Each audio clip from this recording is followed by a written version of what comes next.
आज मी चमचमीत झणझणीत बघता क्षणी खाण्याची इच्छा होईल अशी शेवभाजीची रेसिपी दाखवणार आहे। रेसिपी अगदी साधी सोपी आहे आणि घरगुती साहित्यातच तयार होणारी आहे। चला तर मग शेवभाजीसाठी लागणारे साहित्य बघूया। शेव, मोठ्या साईजचे कांदे 3, 1 टोमॅटो, अर्धा लिंबू, सुकं खोबरं, आलं, लसूण, 2 चमचे घरचा काळा मसाला, 1 चमचा काश्मीरी लाल मिरची पावडर, 1 चमचा जिरा पावडर, 1 चमचा धना पावडर। सगळ्यात पहिला मसाला बनवण्यासाठी पॅनमध्ये अगदी थोडं तेल घालून खोबरं भाजून घ्यायचं। खोबरं हलकंसं लालसर झालं की काढून घ्यायचं।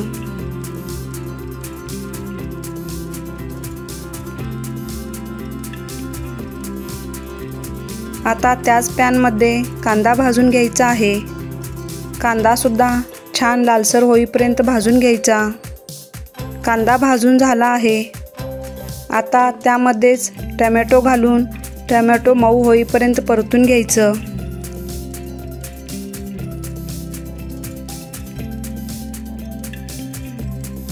आलं घालायचं, लसूण पाकळ्या घालायच्या। हे सगळं एखाद मिनिटभर परतून घ्यायचं। तुम्ही पाहू शकता सर्व छान परतून झालं आहे।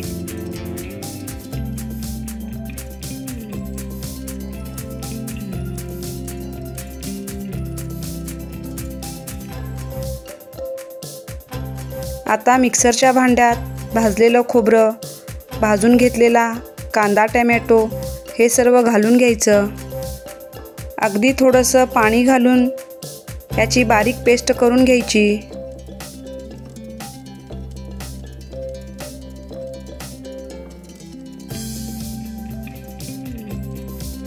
तुम्ही पाहू शकता बारीक पेस्ट तयार झाली आहे।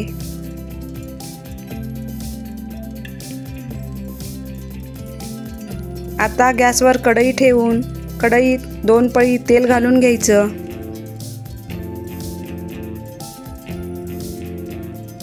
तेल चांगलं तापलं की पाव चमचा मोहरी घालायची, पाव चमचा जिरं घालायचं,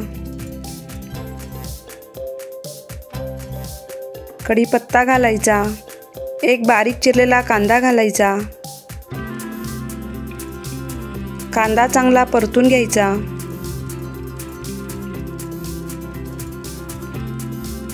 आता यामध्ये बारीक केलेलं खोबरं कांद्याचं वाटण घालायचं। वाटणसुद्धा चांगलं तेल सुटेपर्यंत परतून घ्यायचं। आता यामध्ये सर्व मसाले घालायचे आहेत।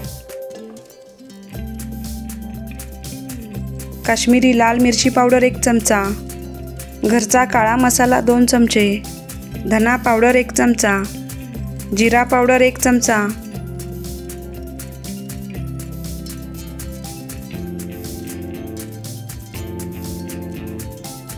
हे सर्व मसाले थोडा वेळ परतून घ्यायचे।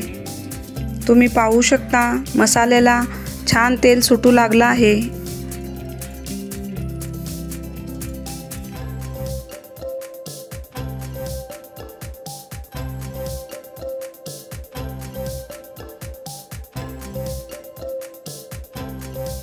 आता यामध्ये आपल्याला जेवढा रस्सा हवा आहे तेवढं पाणी घालायचं।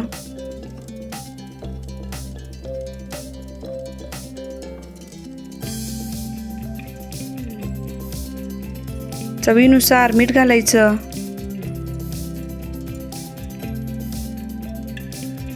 शेवभाजीचा रस्सा खूप पातळही करायचा नाही आणि खूप घट्टही करायचा नाही। शेवभाजीचा रस्सा मिडियमच ठेवायचा।